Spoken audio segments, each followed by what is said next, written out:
Alam nyo ba na may feature ang keyboard na baka hindi mo pa ginagamit? Punta lang tayo sa ating messages. Click natin ang message para lumabas itong mga icon niya. Click po natin itong merong 4 na square. Makikita nyo po dito na merong one hand, text editing, share Gboard, translate, floating, resize, emoji. Ito po yung mga feature ni keyboard na baka hindi nyo pa po ginagamit. Try natin guys ang one-handed. Pwede kayo dito guys maka-text gamit lang po ang inyong isang kamay.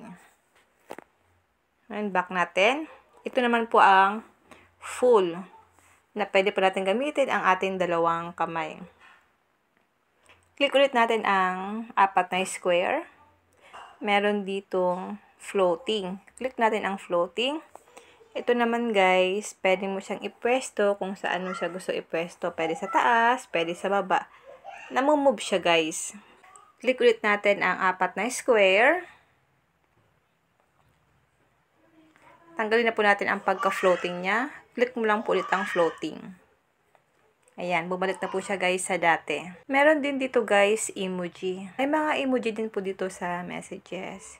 I-explore nyo lang po ang keyboard ng inyong messages.